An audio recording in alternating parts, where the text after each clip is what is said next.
Et salut à tous les amis, c'est Kaikit.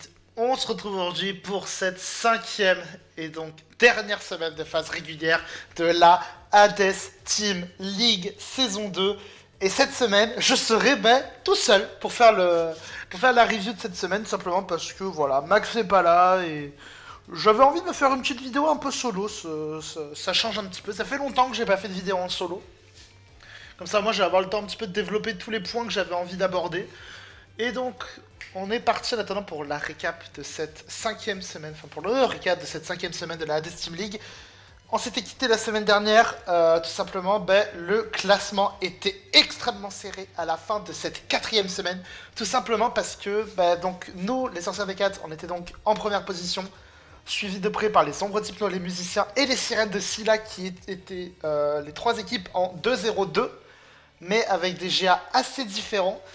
Et ensuite, on avait les messagers de Nyx et les faucheurs de Thanatos qui fermaient la marche.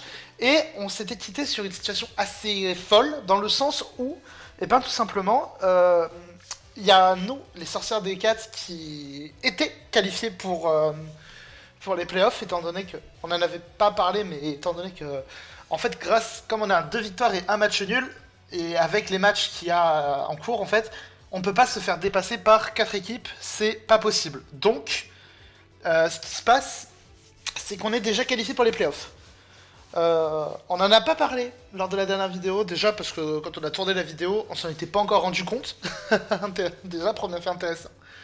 Et deuxième fait intéressant, c'est que, en fait, dès qu'on s'en est rendu compte, on a préféré ne pas en parler, que ce soit sur le serveur de team ou autre. C'est-à-dire, Shaman nous posait des questions, on répondait que non, il n'était pas encore qualifié à 100%. Si on a fait ça, c'était pour tout simplement garder un petit esprit tryhard en fait, simplement parce que la dernière semaine, vous voyez le classement, les 5 équipes sont presque au coude à coude.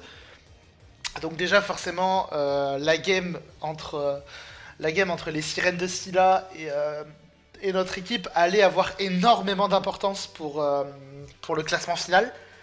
Et surtout, ça nous permettait aussi de pouvoir avoir tout simplement, j'ai envie de dire, de conserver l'esprit de tryhard en vue justement des playoffs. Ça permettrait justement voilà, de mieux préparer les games et de mieux vraiment, on va dire, d'être peut-être plus serein.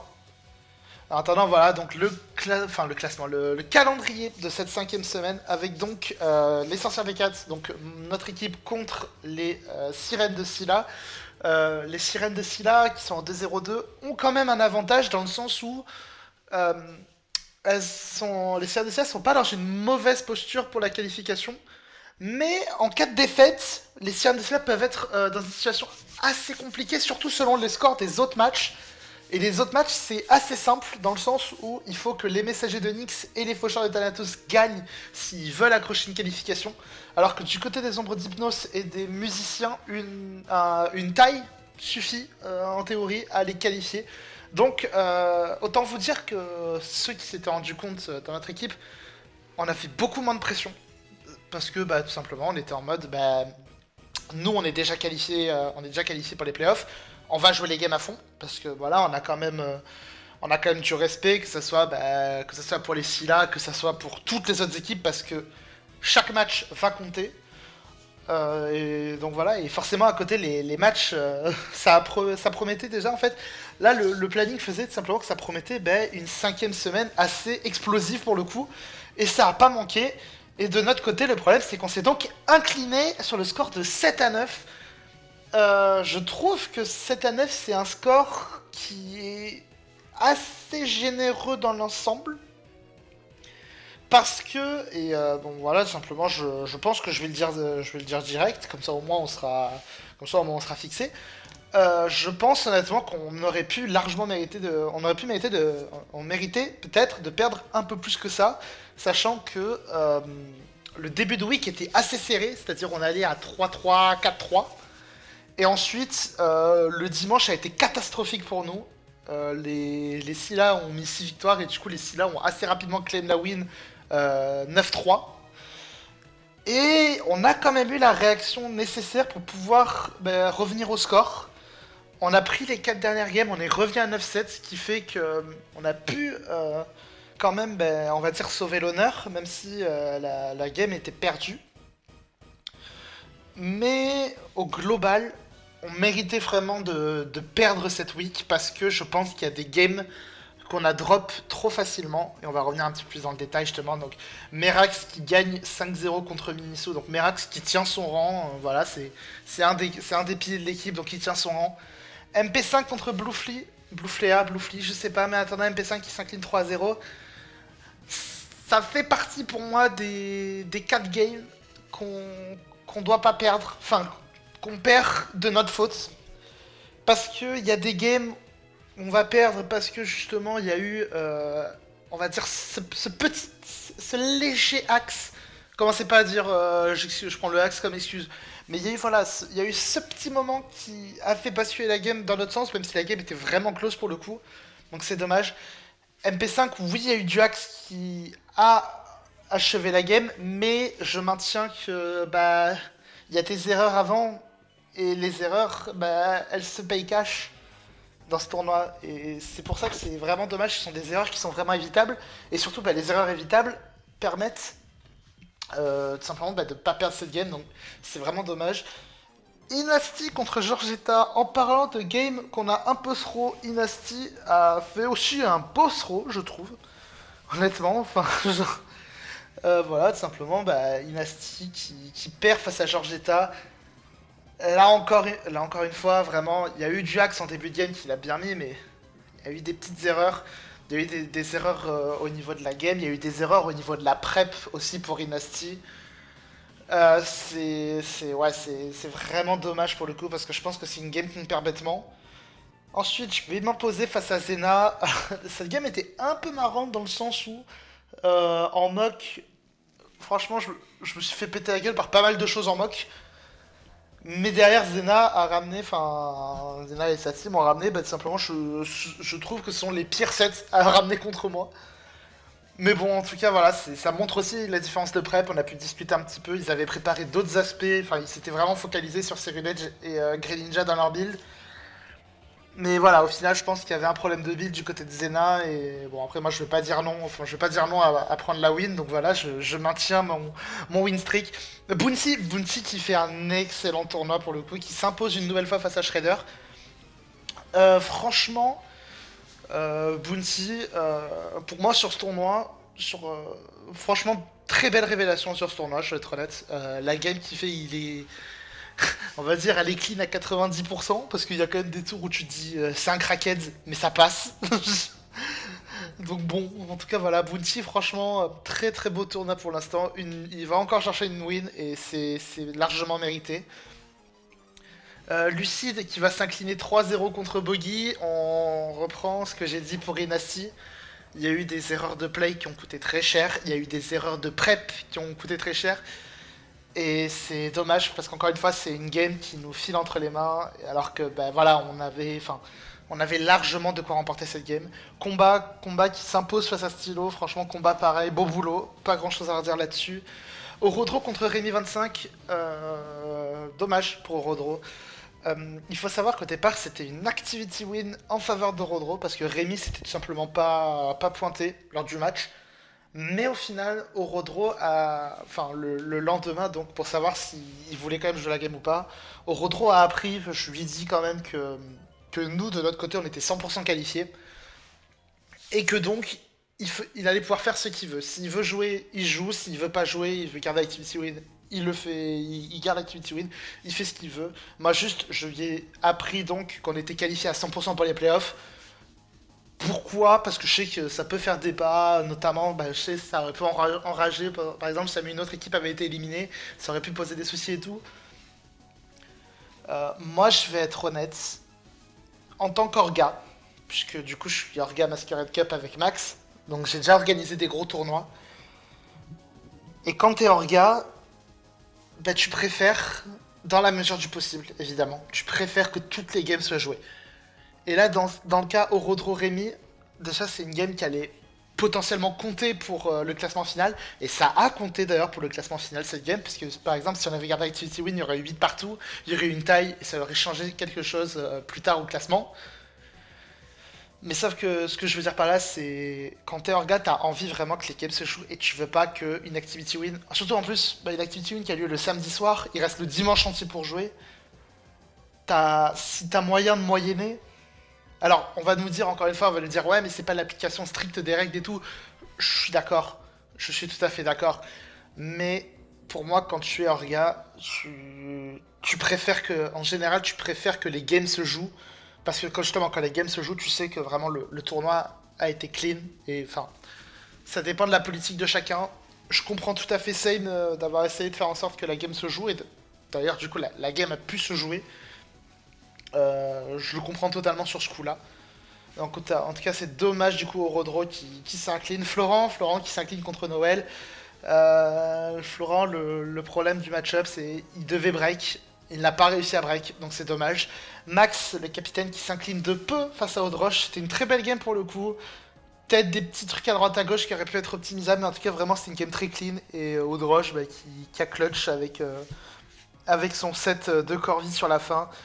Kappa contre Wolfine, Kappa contre Lizardu, Kappa qui s'incline 4-0 en SM, hein. Le SM vraiment ça ne réussit pas. En tout cas, qu'est-ce que je peux dire sur la game de Kappa? C'est pareil, je pense, il y a eu des petites erreurs de jugement, peut-être une prep un peu fragile, et ouais, ça peut faire partie des games qu'on laisse échapper facilement, même si là, bon, c'était quand même plus compliqué de l'emporter. Wolfine qui l'emporte contre Dame, Armo qui s'incline 4-0 face à Kinsey, ça fait partie pareil des games qui se jouent sur du petit axe. Surdy qui est contre Extobogan, oui, contre Extobogan. Serine Flore qui va 2-0 le Célou, franchement. Serine Flore, ça fait, voilà, c'est ma deuxième révélation du tournoi.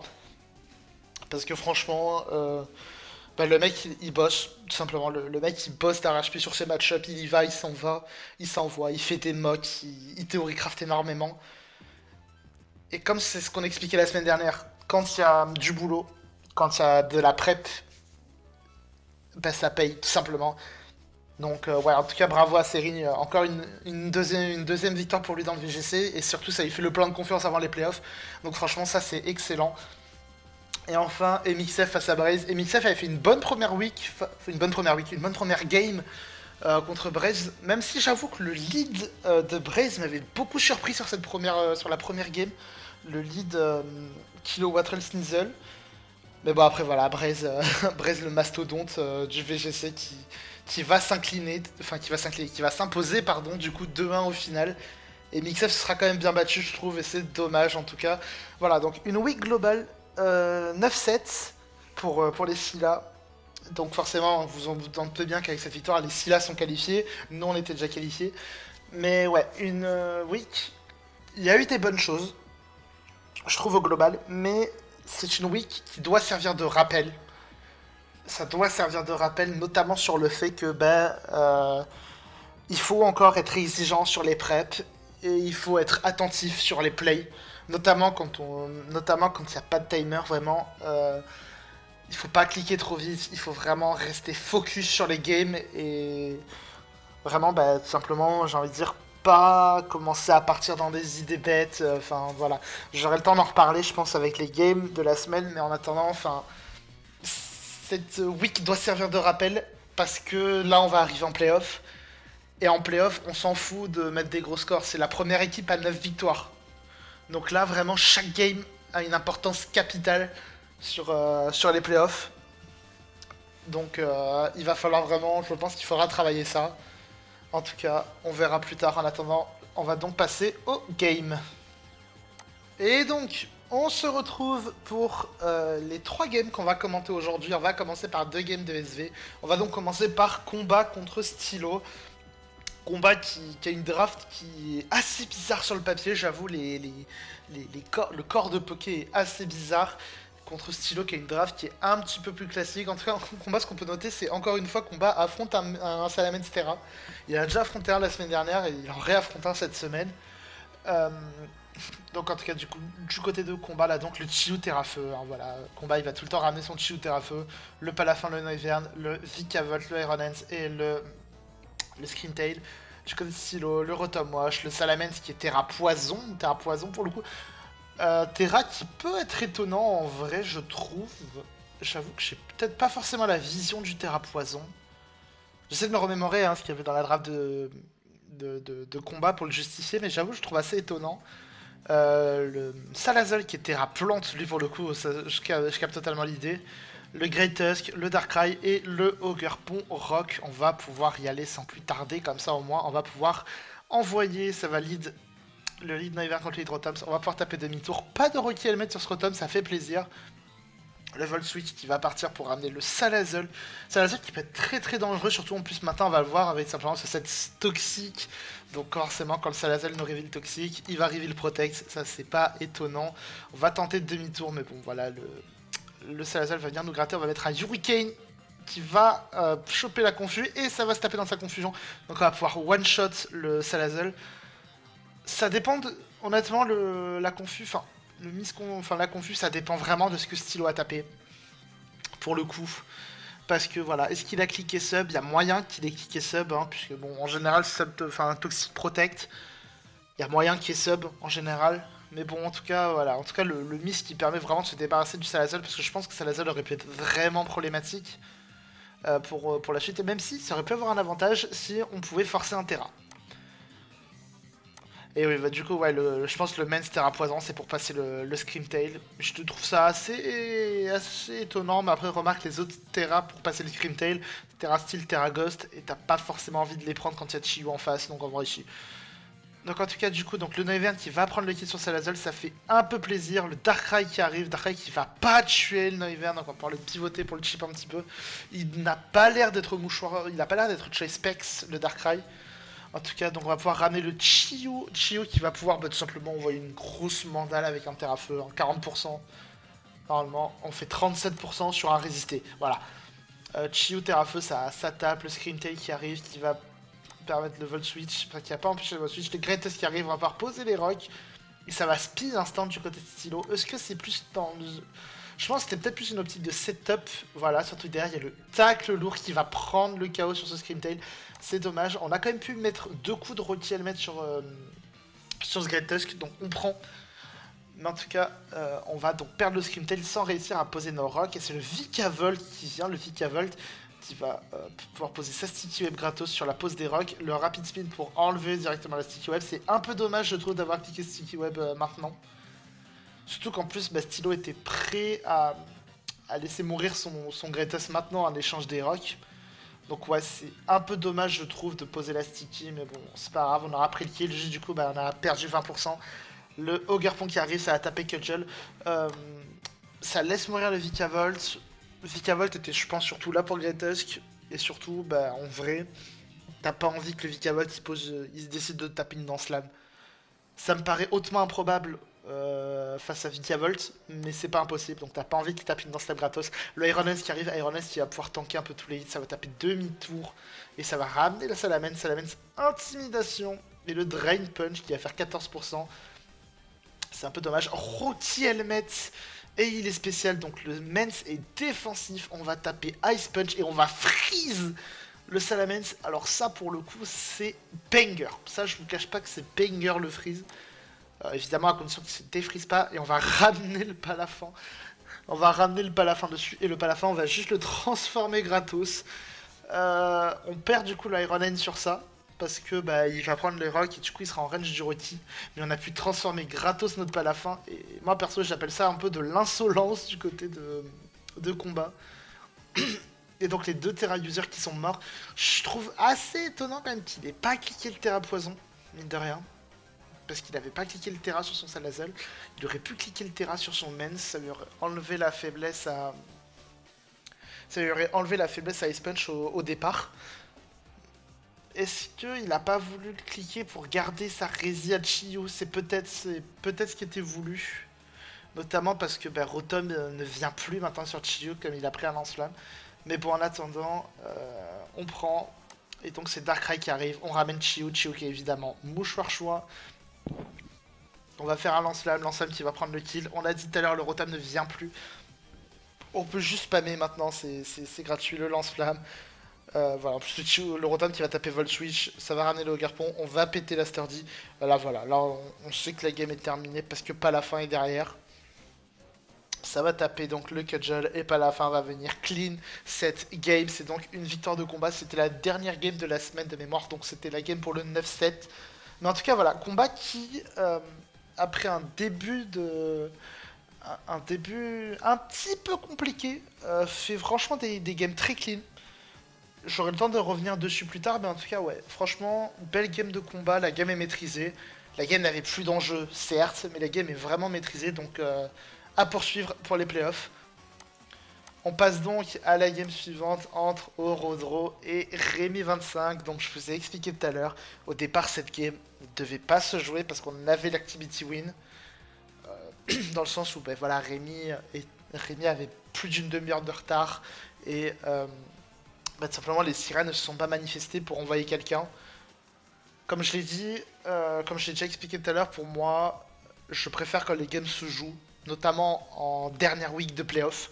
Je préfère vraiment quand les games se jouent. Franchement, il n'y avait pas. Orodro pouvait faire ce qu'il voulait. Il a choisi de jouer. Donc c'est vraiment tout à son honneur et je suis content moi je suis quand même content qu'il ait choisi de jouer. Mais voilà, peu importe la décision, on aurait été derrière lui, on aurait pas cup. Et comme ça, on aurait pu dire que tout aura été joué. En attendant, donc, Orodro qui nous ramène simplement sa draft avec le Torna qui va être Terra Ghost, le Typhlosion qui est Terra Feu. Et du côté de Rémi, on a donc le Dragapult, le Rillaboom, le Tsinkaton, le Quaquaval, le Mesprit et le Mamochon. Je vois pas de Terra. Il me semble de mémoire que le Quaquaval est Terra Water de mémoire. On va pouvoir y aller tout de suite pour voir. Ça va lead Dragapult contre le lead Tinglu. Lead Tinglu qui est plutôt gratos pour pouvoir poser des Entry Hazard. Le U-Turn qui va faire un petit coup critique. Le Dragapult qui va prendre son Rookie Helmet. Voilà, on va pouvoir poser les spikes. On va ramener le Tornade défensif. On va voir s'il est vraiment défensif. Wave Crash, voilà, bon. Voilà. Défensif, on disait. En tout cas, ouais, le Quaquaval qui nous révèle le bandeau choix. Il a pris Midlife sur son Wave Crash. Donc en tout cas, c'est pas mal. Et on va choisir de conserver notre Tornade. Ça va Volt Switch. Le Volt Switch qui va choper le coup critique. C'est plutôt pas mal, ça va ramener le Litran gratos et ça va poser les rocks du côté du Mesprit. On va poser les rocks avec Kitran et ça va taper Healing Wish dans le but évidemment de heal le Quaquaval qui va prendre quand même les rocks et les spikes. Et derrière, ouais, il faut voir sur quoi il se lock. Tu as Protect, bien wesh, parce que du coup maintenant tu sais qu'il va se lock sur Aqua Step. Et du coup tu peux ramener gratos ton Rotom qui est full HP, full def. Donc ouais, le crit est chiant, encore une fois, parce que bon, 48% sur un crit c'est dommage. Il nous tue quand même pas, donc on peut Volt Switch gratos dessus. On va Pain Split pour se heal un petit peu. Le Volt Switch, je trouve que le Volt Switch aurait été bien. Après, comme plus tard, t'allais reprendre les rocks, après, ça aurait été dommage. Donc, hop, on ramène le Tinglu sur le Dragapult. Il va taper Dragon Dart qui fait 0 dégâts, parce que c'est Tinglu. Et Tinglu, c'est un Pokémon de fou furieux. Franchement, il va poser quand même le screen et le Whirlwind qui va ramener Rillaboom. Ça, c'est chiant. Ça, c'est un peu chiant parce que t'as pas envie que le Rillaboom se setup. Donc, ouais. Là, le Whirlwind ne nous arrange pas du tout pour le coup. Le Rillaboom va taper low kick et Tinglu va tanker, s'il vous plaît. Mais qu'on mette un up à ce Pokémon. Ce Pokémon tank toutes les attaques du jeu. C'est quoi ça? Attends, on va le low kick, le mettre life form en plus de ça pour le Rillaboom. Et on va retaper un Whirlwind qui va permettre de ramener le Dragapult. Le Pult va être cheap. C'est pas forcément les meilleurs Pokémon qui sont ramenés avec le Whirlwind, mais bon, c'est pas grave, au moins on gagne des dégâts avec ses spikes et ses rocks. Dragon Dart qui va faire 0 dégâts au Hitran. On va pouvoir avoir la recovery du Grassy et des Lefto. Le Hitran va reposer un screen, malheureusement ça va pas tuer le Dragapult. Donc Pult va pouvoir faire un peu ce qu'il veut derrière. Même si là maintenant le Pult est mort, donc à moyen juste qu'il tape Dragon Dart, il va taper demi-tour. Et comme le Quaquaval est band, on sait maintenant que le Dragapult est mort. En tout cas, ça va ramener le Quaquaval Terra Water. On va sac le Tinglu normal. C'est normal. On va peut-être gratter. On va gratter en plus un petit coup de Rocky Helmet au passage. Le Aqua Step qui va faire de bons dégâts. Hop. Moxie qui proc. Le Rotom Wash arrive. Tout à l'heure, on a vu que ça fait 48% sur un crit. Il a besoin d'un crit pour nous tuer. Hein, je vous cache pas. Il a besoin du crit. Il va pas l'avoir. On va taper Volt Switch. Malheureusement, le problème, c'est que Volt Switch ne tue pas. Donc on va devoir sac Torna pour le forcer en fait simplement. Il faut le forcer à se tuer lui-même en fait. Voilà, hop, on va le forcer à se tuer. Comme ça au moins le Quaquaval est mort, mais il nous a quand même pris 2 Poké ennemis. Un peu chiant. Et là Orodro va sac le Rotom sur les rocks pour pouvoir justement prendre le switch advantage. Parce que voilà, Rémi a ramené Tsinkaton. Et donc on peut choisir nous sur qui qui est-ce qu'on peut envoyer? Et ça va envoyer Great Tusk. Je trouve ça un peu dommage de pas avoir aggro avec le Typhlosion. J'aurais adoré voir un play avec Typhlosion, mais comme il y a le light screen, je pense que c'est pour ça qu'il a pas voulu le ramener. En tout cas, le Tinkaton qui est très rapide et qui va dépasser. Et en plus de ça, ça va choper la drop d'attaque. Ça, c'est dramatique, cette drop d'attaque. On va voir si ça peut jouer. En tout cas, la Citrus Berry nous permet de nous remettre bien. Derrière, ok, Head Long Rush. Et ça va ramener le Rillaboom. Ok. Ça ramène le Rillaboom. Et là, je crois qu'Orodro va peut-être faire sa petite erreur du match. Le Grassy Glide qui va venir prendre le kill parce qu'il est Life Orb. J'aurais vraiment adoré conserver ce Great Tusk. Au moins pour peut-être avoir une chance pour passer Mamochon. Parce que là, Mamochon va devenir vraiment problématique. En tout cas, ça va ramener le Typhlosion. Typhlosion qui est dans la place, Typhlosion qui va taper terre à feu, il va se prendre un Grassy Glide et on va choisir de se lock sur Éruption. Alors, Éruption, on a la recovery on a la recovery qui est ici avec le Grassy Terrain. Il faut tuer ce Mamochon. Si tu tues ce Mamochon, tu gagnes. J'ai plus les dégâts exacts de Éruption en tête, mais je me dis, est-ce que Éruption peut tuer... Éruption c'est plus fort que Lance-Flamme. Je crois même que c'était plus fort que Fire Blast à ce moment-là de la game, avec cette recovery. Mais en tout cas, voilà, c'est le rôle décisif. Est-ce que tu vas l'avoir, sachant qu'il y a potentiellement, tout simplement, Thick Fat qui rentre en jeu pour annuler la faiblesse. On va le voir ça tout de suite. Ça va taper Éruption et ça va tanker à 2% malheureusement. Le Highest Power qui va venir prendre le kill. Et donc, il trâne à moins d'un miss Highest Power maintenant. Eh bien, tout simplement, qui ne va pas avoir lieu. Et c'est donc Rémi qui l'emporte. Ça s'est vraiment joué à que dalle. Il y a eu la petite erreur avec le Great Tusk, je pense. Mais voilà, c'est minime. Et ça se joue sur ce petit rôle. Et cette game, là où je la trouve... Enfin, là où pour moi elle est représentative, en fait, c'est... Je pense qu'au global, nos preps sur les games de cette semaine étaient bonnes. Mais soit il y a eu un petit pet in-game qui fait que, voilà, soit il y a eu cette petite dose de axe qui va pas en notre faveur. Surtout au Rodro, ça fait beaucoup, ça fait longtemps, ça fait commence à faire beaucoup. Soit il y avait tout simplement, soit il y avait tout simplement des misplays. Et c'est vraiment dommage parce que vraiment je trouve qu'au global, les games on pouvait largement faire quelque chose. Mais bon, tant pis, c'est pas grave. Donc défaite de Rodro et après il y a eu une longue série de défaites. Et Wolfine a joué en 7G contre Dame Flamme. Là encore, les sirènes avaient les 9 wins, donc la game était pas vraiment... Enfin, la game comptait plus tant que ça. Elle comptait pour le GA et pour la confiance. En tout cas, ça va lead. Je vais te préciser, mais oui, je vais te préciser, mais voilà. Vous savez, avec le Mega Scizor, on est en 7G, on est en Uzum. Donc, tout simplement, voilà, Terra Open, oui, Z Open et tout, ça va lead le Lando contre le lead Scizor. Le lead Scizor qui va... Donc, le Lando va demi-tour, ouais, ça va ramener le Hitran. Hitran, hop, on U-turn. Je sais plus s'il a fait le body déjà en 7G. En tout cas, nous, on a Ripper Kratos. Tapoufini qui arrive, Tapoufini qui va manger un séisme. Non, ça va poser les pièges de rock du côté de Wolfine. Calmine, la Calmine qui peut faire mal. Attention, le Q qui fait 34% en plus de ça. La menace est réelle. Le Surf qui va venir prendre le kill. On peut pas non plus... Enfin, il faut limiter, il faut limiter ce setup. Le Tapoufini qui va tanker. Le Moonblast qui va pas prendre le kill sur le Jolteon. Pas de drop d'attaque space, ça fait vraiment plaisir. Itran est ramené, ouais, Jolteon ça tape. Hein. Je crois qu'en plus, je crois qu'il est lunettes choix, mais je suis pas certain. Je pense pas. Non, ouais, non. En tout cas, le Volt Switch, Itran va taper lance-flamme, ça fait 0 dégâts. Le Latias est dans la place. Calm Mind, attention à Dark Pulse potentiellement. Non, ça va taper Toxic, le Itran qui peut être SPDF.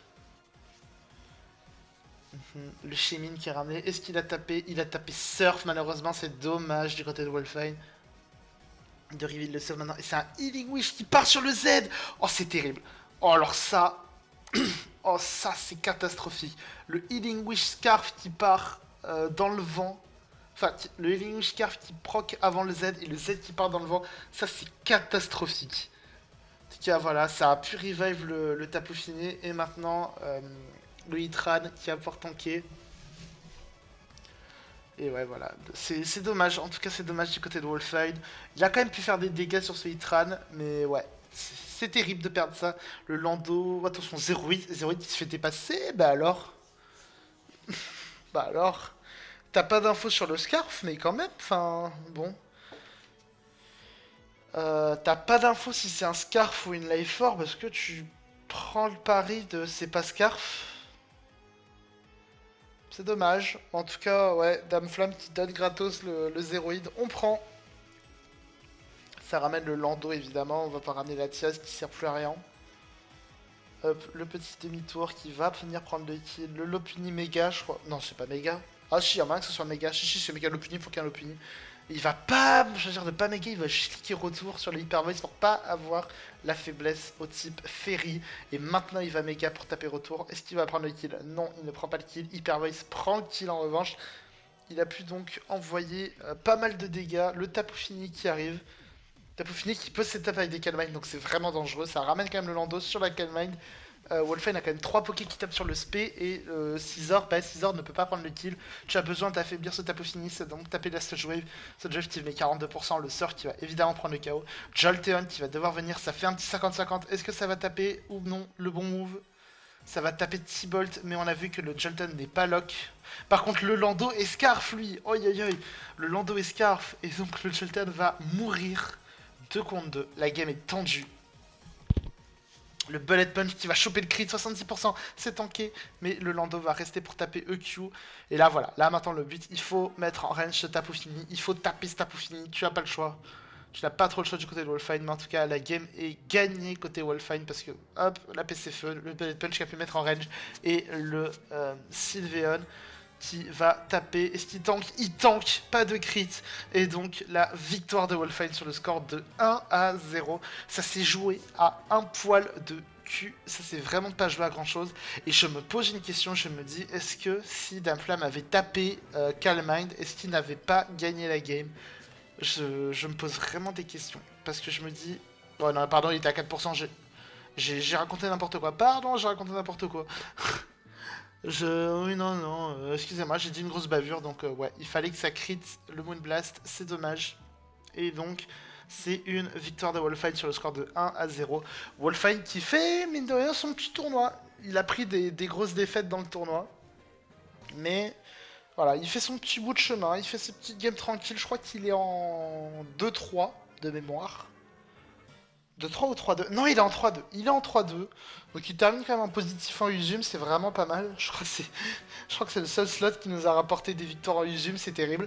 Mais bon, voilà, en attendant, Wolfine qui fait son petit tournoi, et donc ça fait une victoire maîtrisée. Et donc, on se retrouve pour ces résultats, et comme vous pouvez le voir, cette dernière semaine a réservé du suspense jusqu'au bout. Les Sirènes de Scylla l'ont donc emporté 9-7 contre nous, et donc grâce à cette victoire, les Sirènes de Scylla ont pu prendre la première place du classement final. Dans la confrontation entre les Messagers de Nyx et les Ombres d'Hypnose, ça a été extrêmement serré comme vous avez pu le voir, ça s'est vraiment renvoyé les coups pour le coup. Ah, belle phrase ou pas? En attendant, les Messagers de Nyx avaient la victoire, avaient la balle de match tout simplement. Parce qu'avant la dernière game, il y avait 8-7 pour les Nyx contre les Ombres. Et c'était la dernière game en lotière entre Gengariza et Frolin qui allait tout simplement déterminer le sort de ces deux équipes. Et c'est donc Frolin qui l'a emporté. Donc les Ombres d'Hypnose arrachent ce match nul. Et grâce à ce match nul, les Ombres d'Hypnose ont donc pu se qualifier pour les playoffs. Et un peu scénario similaire entre les faucheurs de Thanatos et les musiciens d'Orphée. C'est donc les faucheurs qui menaient 8-7, et Silver contre LSDA était simplement le match décisif pour leur BO, et c'est donc LSDA qui l'a emporté. La stall Régicor de LSDA l'a emporté face à Silver, et c'est donc une égalité là encore entre les faucheurs et les musiciens d'Orphée. Et donc forcément, comme vous avez pu le voir, avec ces confrontations qui étaient vraiment hype jusqu'au bout, on a donc le classement final, si ça veut bien apparaître, de... Non, voilà, si c'est donc le classement final de de la phase de poule de la Hades Team League. Et moi en tout cas, j'ai qu'une chose à dire, c'est waouh. Simplement, franchement, cette phase de poule, elle a été mais incroyablement serrée jusqu'au bout. Franchement, il n'y avait pas d'équipe qui... Enfin, il y avait des équipes sur le papier qui étaient un petit peu plus basses, mais en pratique, et c'est un petit peu ce qu'on avait dit dans la vidéo Power Ranking avec Max, bah, on avait dit, ok, notre classement des Power Rankings c'est ça, mais le niveau est tellement proche au global que tout le monde a la possibilité de taper tout le monde. Et c'est ce qui s'est passé, c'est ce que cette phase de poule a vraiment montré, c'est que là, on avait 6 équipes qui étaient vraiment stackées, 6 équipes qui pouvaient aller chercher des places en playoff. Nous, avec les sorcières, on était quand même assez contents parce que on n'avait pas cette pression de devoir aller chercher la qualification. Je vous cache pas parce que, bah, enfin, je vais être honnête, hein, qu'on termine premier ou quatrième, ça change pas énormément de choses vu le niveau de toutes les équipes au global. Mais en tout cas, voilà. Et même, je dis, même les messagers et les faucheurs, ben, c'était à rien. On l'a dit juste avant. Une game, c'est ce qui leur manquait. C'était cette dernière game qu'ils ont pas réussi à les gagner. Et c'est ce qui fait que, bah, tout simplement, ces deux équipes sont éliminées. Alors, c'était deux très belles équipes. Hein. Bah, les Knicks, on les avait mis premiers de nos power rankings. Et d'ailleurs, ce qui est bien aussi, on m'a fait remarquer, c'est que finalement, les power rankings ont été pas si mal. On a inversé les sirènes et les messagers. Donc c'est que, ouais, finalement, bah ouais, au niveau des power rankings, on était pas mauvais. En tout cas, donc, les sirènes qui ont pris la première place, 3-0-2, 39-40, un GA négatif, mais 3 victoires qui ont... Les sirènes ont su faire le boulot. Sur les 2 premières semaines, il y a eu un petit passage un peu compliqué contre les musiciens et contre les messagers. Donc forcément ça a provoqué 2 défaites et ils ont su se remobiliser sur la dernière semaine contre nous et ont donc pu arracher cette qualification. Les ombres d'Hypno, et d'ailleurs je me rends compte que j'ai pas changé les tags, oups. Hop, voilà tout simplement les aléas du direct, hein, vous savez. En attendant, donc ce que j'expliquais du coup c'est que les Sirènes de Scylla ont su faire le boulot et ont su se qualifier. Les Ombres d'Hypnose terminent donc second avec un meilleur goal average, c'est ce qui a fait la diff au classement. 2-1-2, 2 victoires contre nous et contre je sais plus qui, je crois que c'est contre les messagers. Une égalité entre eux, bah non, ils ont fait une taille contre les messagers. Je sais plus contre qui ils ont gagné, je crois qu'ils ont gagné contre les Faucheurs, mais j'ai un doute. Et donc 2 défaites. Pareil, derrière, on finit 3ème, les Sorcières des 4, 2-1-2, 41-39. Assez close, encore une fois. Assez close pour le coup, mais au moins ça a permis de... On a su se gérer. Et comme je vous ai expliqué la dernière semaine, on avait cette petite pression en moins qui nous permettait de passer une semaine un peu plus tranquille que les autres. On finit en 2 victoires, 1 nul, 2 défaites. C'est dommage, je trouve que on aurait pu faire mieux dans cette phase de poule. Bah ouais, parce que voilà, je me dis, évidemment, il y a cette game contre les messagers de Nyx, on aurait pu remporter la win avec la dead game, ce qui nous aurait placé premier au classement général. Voilà, il y a ça, il y a cette week contre les messagers où je pense contre les messagers, contre les sirènes où je pense qu'on donne trop facilement des games. Va falloir être des tueurs en playoff. Je vais être honnête là-dessus, hein, va falloir être des tueurs. Et les musiciens qui, pareil, comme les ombres, ont su arracher leur qualif au dernier moment, sur la dernière game. Franchement, bah bravo. Et le parcours va s'arrêter là pour les messagers et les faucheurs de Thanatos. Est-ce que je suis fondamentalement surpris que les Knicks et les faucheurs s'arrêtent là? Bah pas... Je suis pas extrêmement surpris dans le sens où... bah les faucheurs, bon de base les faucheurs, on avait des interrogations. Ça tournait quand même pas trop mal chez les faucheurs, mais ouais, on avait des doutes sur le fonctionnement. Donc c'est dommage, après ça se joue à pas grand chose, ça joue sur cette dernière game, ça joue vraiment sur la dernière game, parce que s'ils gagnent leur dernière game, ils passent devant les musiciens. Oui, ils passaient devant les musiciens, et c'était donc une qualif pour les Thanatos. Donc ouais, c'est dommage, ça se joue à pas grand chose. Donc ouais, en tout cas c'était quand même un très beau tournoi, c'est des équipes qui font quand même un beau tournoi. Et donc forcément on passera aux playoffs. Mais avant de parler des playoffs, on va donc parler des GOAT de la semaine. Ça a été assez facile. Non, c'est faux, ça n'a pas du tout été facile. Donc, il va falloir choisir. Et si déjà ça veut bien passer. Voilà, merci. Je sais pas pourquoi ça veut pas passer. Donc, les goats de la semaine, c'est donc Combat et moi-même. Alors, ça fait vraiment prétentieux de me mettre moi-même dans les goats de la semaine, c'est terrible. Mais pour Combat d'abord, bah, franchement, Combat. Vraiment, très très belle surprise parce qu'il y avait eu la première semaine un peu compliquée où il y avait eu bah, un petit problème, enfin les preps.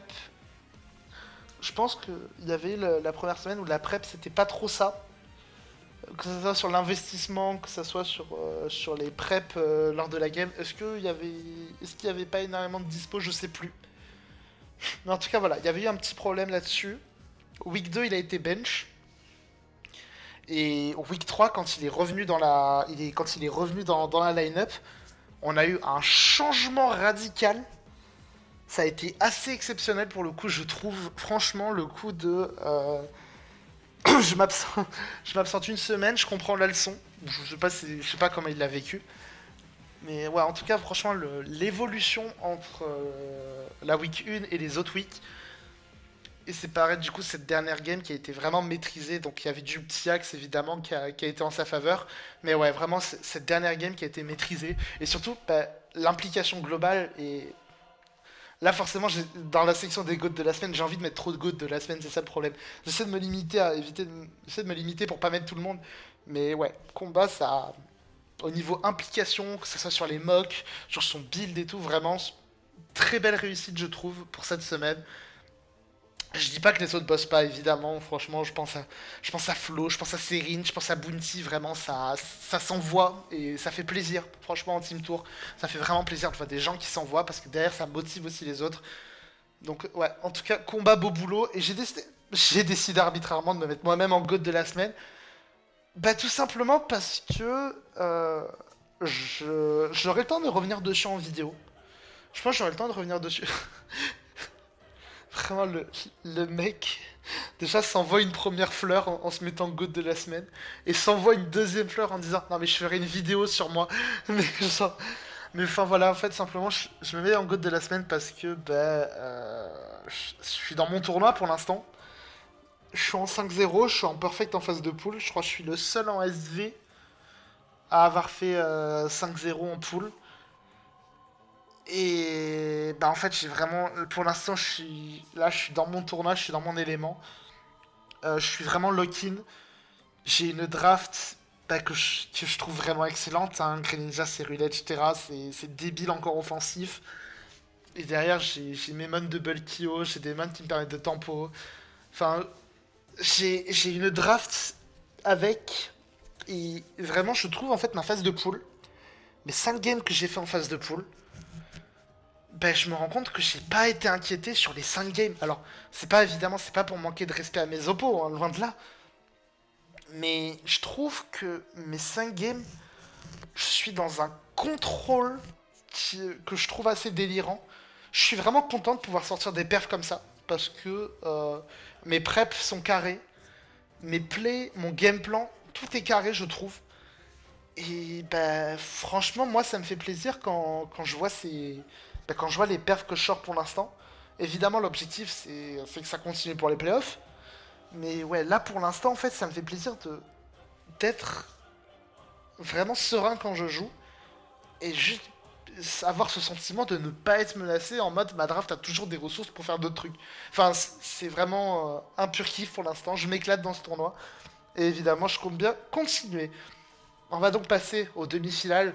Et donc voilà, les deux demi-finales qu'on va donc avoir droit pour cette saison de la HTL. Les Sorcières des 4 vont venir défier les Ombres d'Hypnose. Un remake de la dernière demi-finale, si je me trompe pas. Parce que, bah, tout simplement, je crois que c'était déjà les Sorcières contre les Ombres d'Hypnose la saison dernière. Moi j'étais du côté des Ombres et j'ai perdu. Donc objectif cette saison, évidemment, ne pas reperdre une demi-finale. J'espère pas être une mauvaise équipe. Et dans la deuxième demi-finale, les musiciens d'Orphée affrontera les sirènes de Scylla. Au niveau des line-up de notre côté, on a donc déjà de très très beaux matchs en approche. MP5 contre Ben Ladil. MP5 qui a fait des petits couacs sur cette dernière semaine de phase régu. Il va falloir prouver, il va falloir y aller, surtout qu'il affronte. Je crois que c'est de ce, je crois que ouais, c'est d'après les dires Turtado, il affronte vraiment une future star du DL, j'ai l'impression. Mais bon voilà, en tout cas Ben Ladil qui fait un bon tournoi pour l'instant, donc ça va être un adversaire assez compliqué. Ensuite, on a donc Orodro face à Wapi. Orodro qui peut tomber dans un match piège. Donc attention quand même à Orodro. Enfin attention à Wapi. On a pas mal de matchs vraiment intéressants. On a, dans les highlights de la semaine, évidemment, on a Merax contre Daharan et moi-même contre Eika, franchement. Merax, il se tape une de ses runs, encore une fois. J'ai l'impression vraiment, ces Team Tour, c'est tout le temps, il se tape une run de dégénéré. Ensuite, on a Bounty contre Martin, Kappa contre Fraise, Lucidayo, Combat Yodels. Encore une fois, gros morceau pour combat, mais vu qu'il fait un bon tournoi, je pense qu'il doit confirmer. Max contre Vague Parallèle, Florent contre Bastien, Nasty contre Noah, Nasty qui retourne en Uzum et Kappa qui retourne en SV, on a bien parlé de ça. Wolfine contre Ig, Wolfine qui va affronter le top player. Armo contre Frolin, ça va être une game aussi, ça va envoyer. Surdy contre Ako, MXF contre Kataku et Serin Solidflore contre Rhea.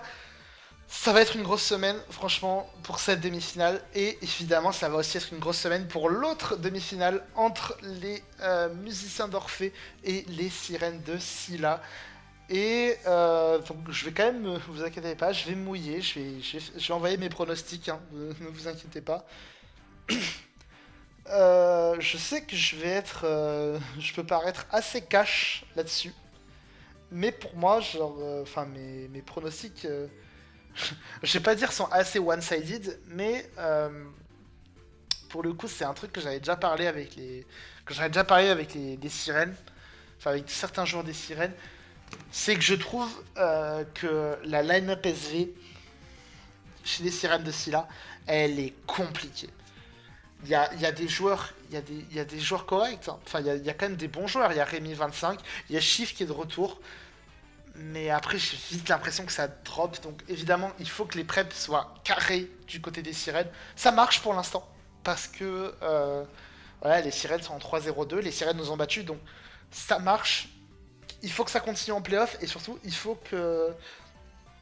Ben, j'ai l'impression du côté des sirènes, pour que ça matche, il va falloir qu'il y ait un niveau au-dessus qui soit passé au niveau des preps. Parce que des games de playoff, ce sont pas des games de phase régulière. Là, la moindre erreur, que ce soit erreur de prep, erreur de play, ça va se payer cash. Et ça peut aller très vite. Comme je l'ai dit avant, il faut 9 games pour se qualifier. Donc voilà, attention à ça pour les sirènes. Je vois quand même au global les musiciens gagnants. Par exemple, je sais que Moar Kunel contre Blueflea, Blueflea, je sais pas. Pour moi, Moa a montré quand même de belles choses, donc je vois plus Moa qui va l'emporter. Denis contre Rémi, pareil, je vois plus Denis l'emporter. Zeno contre Zener Dark, pareil. Dajiz il est vraiment solide dans ce tournoi, il est toujours imperfect sur les deux HTL. Donc je vois Dajiz l'emporter face à Georgetta. Je pense que Shift a vraiment besoin de gagner cette game contre Fark. Je pense que Shift doit vraiment prendre cette win parce que bah, j'ai peur que ça soit la seule win SV du côté des sirènes. JB contre Shredder. Alors JB s'est fait upset lors de la week 5. Donc attention à pas retomber, à pas rechuter pour JB. Mais je vois quand même JB favori. Xeltal, je le vois favori face à Stylo. LSDA contre Minisu, ça pour le coup, ça peut être une game assez compliquée. Ça peut être une game assez compliquée à prono. Parce que bah, Minisu, c'est un joueur qui monte bien. C'est un joueur qui monte bien ces derniers temps. Et c'est pareil pour LSDA, même si je mettrais une petite pièce sur Minisu au global. Je mettrais la petite pièce sur Minisu. Les deux peuvent l'emporter, mais voilà, moi dans l'idée, ça ferait quand même déjà un 6-2 pour les musiciens sur le SV. Aeglos et Shop contre Odrosh et Noël.